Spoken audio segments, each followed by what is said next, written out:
This is Mr. Oscar, and today we will talk about an execution failure that nobody in the productivity space is willing to name honestly, because naming it honestly requires saying something that sounds, on the surface, like an excuse. Like the kind of thing someone tells themselves when they want a sophisticated explanation for a simple problem. But stay with me, because what the research actually shows about this specific failure mode is not an excuse. It is a precise neurological diagnosis. And the difference between those two things is the difference between a problem you keep judging yourself for and a problem you can actually solve. The failure mode is this: you are not executing the work you know you need to execute. Not because it is too hard, not because you lack the capability, not because the stakes aren't clear or the intention isn't genuine, because some part of your brain, the part that regulates engagement, attention, and the felt sense of aliveness that makes sustained effort possible, has assessed the work as insufficiently demanding, has registered it as below the stimulation threshold your nervous system requires to remain present and engaged, and has quietly, automatically, without asking your permission, checked out. And in the vacuum that checking out creates, it has manufactured something to replace the missing stimulation. A distraction, a tangent, an entirely compelling alternative line of thinking that has almost nothing to do with the work that needs doing, and everything to do with the brain's fundamental drive to remain engaged at the level it requires. For high-functioning minds, people whose baseline cognitive stimulation need is significantly above average, this is not an occasional experience. It is a structural feature of every execution environment that has not been specifically designed to meet that need. And in most professional and personal contexts, that means almost every execution environment you will ever inhabit. The productivity world's response to this problem is discipline, willpower, the instruction to sit with the boredom and push through it. That instruction will never work reliably for the brain this video is describing. And today I want to explain precisely why and what actually does. I need to tell you about the execution problem I was most reluctant to admit for the longest time. It was not procrastination in the classic sense. It was not fear of failure or completion anxiety or the analysis paralysis we have discussed before on this channel. It was something that felt more embarrassing than all of those, because it seemed to implicate not my psychology but my character. I could not sustain engagement with repetitive work. Could not. The experience of sitting with a task that required the same cognitive operation performed repeatedly, the administrative work, the routine follow-up, the systematic execution of a process I had already fully understood, produced something that I can only describe as a physical restlessness, an almost visceral need to redirect, a pull toward anything that carried more cognitive novelty than what was in front of me. And for years I told myself this was laziness, immaturity, a failure of the discipline that serious people were supposed to possess. I watched other people who seemed to have less difficulty with routine, execute repetitive tasks with a steadiness that baffled and shamed me simultaneously. I tried every conventional prescription: the Pomodoro timer, the reward system, the accountability partner. All of them produced temporary improvement and eventual erosion.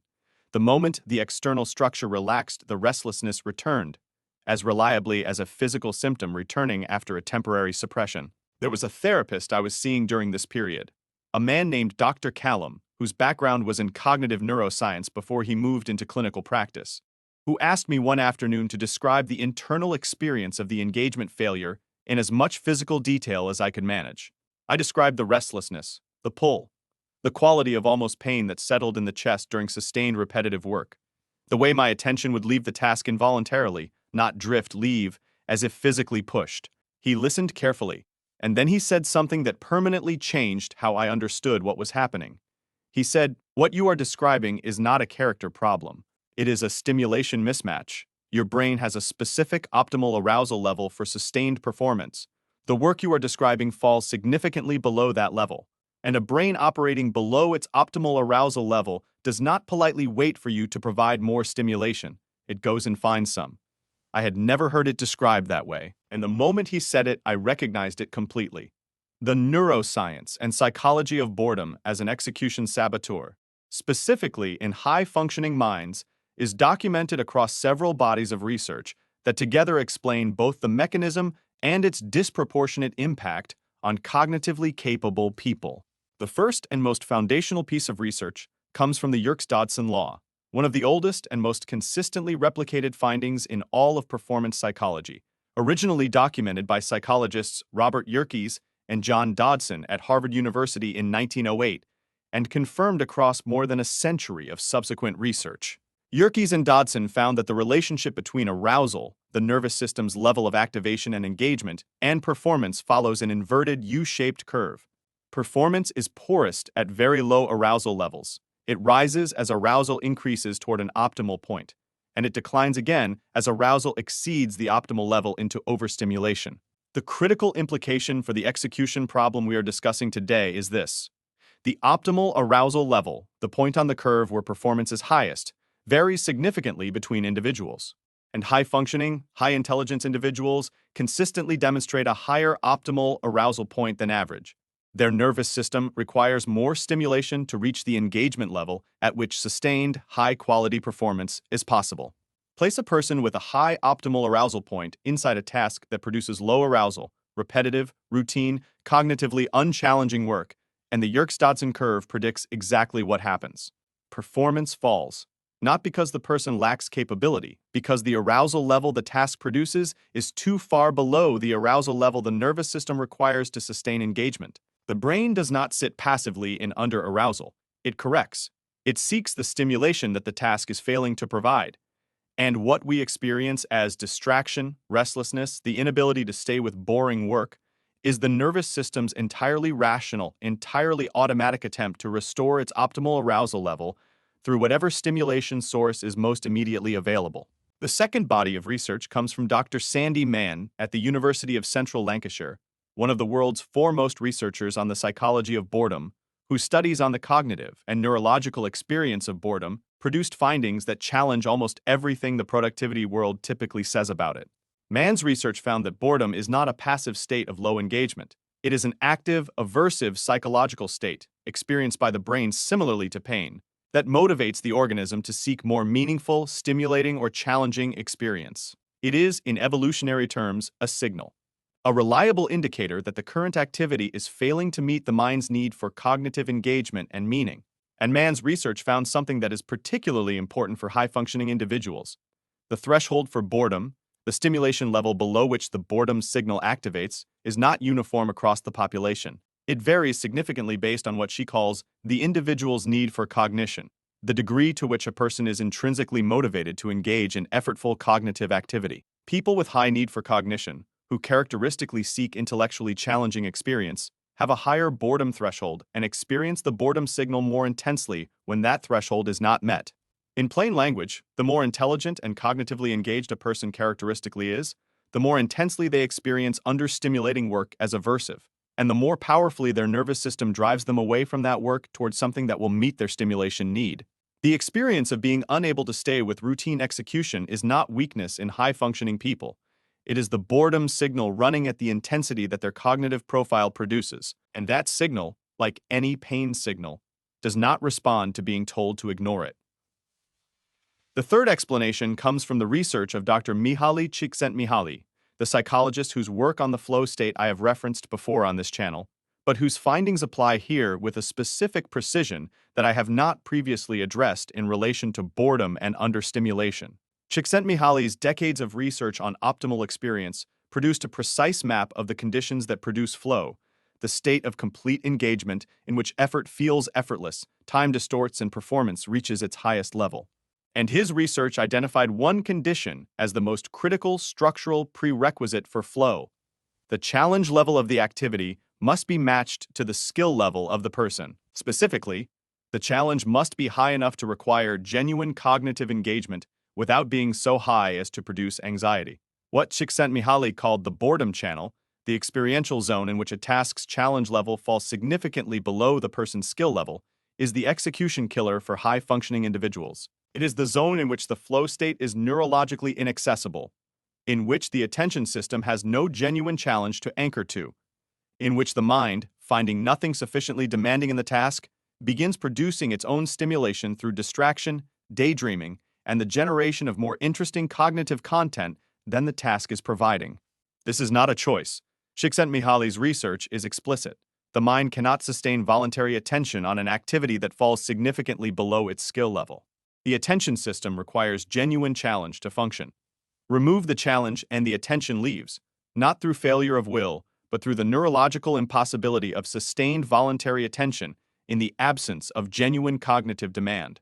The fourth mechanism comes from the research of Dr. John Eastwood at York University, whose work on the attentional theory of boredom produced the most neurologically precise explanation of the boredom experience available in current psychology. Eastwood found that boredom is fundamentally an attentional failure, not a failure of the person to pay attention, but a failure of the environment to provide something that the attentional system can meaningfully engage with. His research showed that the brain's attentional system is not a passive spotlight that can be pointed at any object through sufficient willpower. It is an active, selective system that is automatically drawn toward novelty, complexity, challenge, and meaning, and automatically disengages from their absence. The attentional system of a high-functioning mind is particularly sensitive to the presence or absence of genuine cognitive challenge.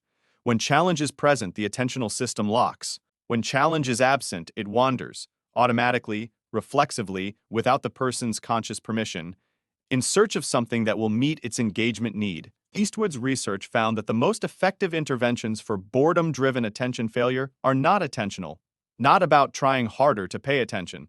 They are environmental, about redesigning the stimulation level of the task to meet the attentional system's engagement requirements.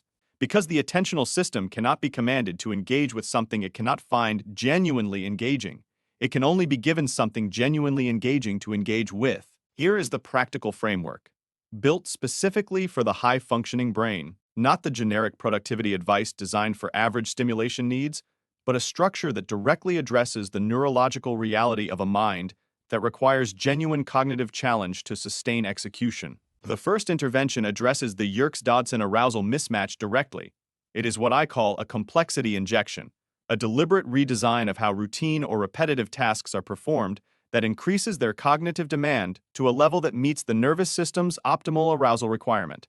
The goal is not to make the task harder in ways that reduce efficiency. It is to add a layer of cognitive engagement to the task that raises the arousal level without disrupting the output quality. Practical examples of complexity injection include performing the routine task while simultaneously constructing a mental model of how it could be systematically improved, setting a specific, challenging time constraint that transforms a routine task into a performance challenge, deliberately seeking the non-obvious pattern or anomaly within the repetitive work, the thing that a less attentive mind would miss, or structuring the task as a deliberate practice session, using it as an opportunity to develop a specific micro-skill within the broader capability domain. The cognitive addition is the point. Csikszentmihalyi's research shows that the flow state becomes accessible when challenge meets skill, even when the challenge is artificially introduced rather than inherent to the task. The nervous system responds to the level of cognitive demand being made of it, not to whether that demand originated in the task itself or in the way the person has chosen to approach the task. The second intervention addresses Eastwood's attentional system finding. It is a task pairing practice, the deliberate combination of a low-stimulation routine task with a high-engagement cognitive dimension that runs in parallel, not multitasking in the conventional sense, which research consistently shows degrades performance on both tasks. A structured parallel engagement in which the routine task provides the behavioral output, while a genuine cognitive challenge provides the attentional anchor. Examples include performing routine administrative work while simultaneously dictating observations, insights, or creative thinking into a voice memo. Executing repetitive process steps while simultaneously developing a mental framework for a strategic question that has not yet been addressed. Using the rhythm of repetitive work as a background condition for deliberate incubation of a complex problem. The attentional system remains engaged at the level the cognitive challenge requires. The routine work gets done, and the output of the parallel cognitive engagement frequently produces genuine value beyond the simple completion of the routine task. The third intervention directly addresses man's boredom threshold finding. The reality that for high-functioning minds the boredom signal is not going to stop firing simply because the task is important or the deadline is real. The signal fires based on stimulation level, not based on stakes. The intervention is what I call a stimulation budget, a deliberate, pre-structured allocation of high-stimulation cognitive activity across the working day that prevents the nervous system from reaching the under-arousal threshold that activates the boredom escape response. The principle is simple. A nervous system that receives adequate stimulation during designated high-engagement periods is significantly more tolerant of lower stimulation routine work during the periods between them. The boredom signal does not fire at the same intensity when the overall arousal budget for the day has been met. This means deliberately scheduling, not hoping it happens but structuring it into the day, periods of genuinely challenging, novel, intellectually demanding work that meet the high-functioning brain's stimulation need, not as a reward for completing routine work, before the routine work, as the neurological preparation that makes the routine work more tolerable. Yerkes-Dodson's research supports this sequencing precisely. A nervous system that began the day at optimal arousal, through genuine cognitive challenge, maintains a higher baseline arousal level through the subsequent lower stimulation periods than a nervous system that began understimulated and remained so. The fourth intervention addresses the identity layer that underlies chronic boredom-driven execution failure in high-functioning people. Because the experience of being unable to stay with routine work is, for many people I have worked with, not just a performance problem. It is a source of genuine shame. A private conviction that their inability to do what seems to come easily to others reflects a fundamental immaturity or weakness of character. That shame is built on a misdiagnosis, and the misdiagnosis needs to be corrected at the identity level, not just the strategic level, for the practical interventions to land without the weight of self-judgment undermining them. Write this sentence. Read it before the working day begins. My difficulty with routine work is not a character flaw. It is a neurological reality, documented in decades of performance research, that responds not to more discipline but to better design. My job is not to override my nervous system. It is to design the environment that works with it. This reframe, grounded entirely in the Yerkes-Dodson research, in Csikszentmihalyi's flow conditions, and in Eastwood's attentional theory, removes the shame from the diagnosis. And in removing the shame, it removes the self-criticism that has been consuming the cognitive resource that the design work requires. You cannot design your way out of a problem you are still treating as a moral failing. I want to close with something Dr. Callum said near the end of the conversation that started this whole line of inquiry for me. After he had explained the stimulation mismatch, after he had given me the neurological framework that replaced the character indictment I had been carrying, he said something I want to pass on as directly as he said it to me. He said, "The tragedy is not the boredom. The tragedy is that the same mind whose stimulation need makes routine work so difficult is also the mind that, when properly challenged, produces the most extraordinary output. The boredom is the cost of the capability, and managing the cost is not a weakness. It is the most intelligent thing you can do with that capability. You are not lazy. Your brain has not failed you. It is running exactly as it was built to run, seeking the level of engagement it requires, refusing to operate reliably below it, and signaling that refusal through every distraction, every tangent, every checked-out afternoon you have spent blaming yourself for what was always a design problem. Design the day differently. Give the nervous system what it needs, and watch the execution that was always available to you finally become available in practice. The capability was never the problem. The design was. I'm Mr. Oscar. This is Execution Psychology, and I will see you in the next one.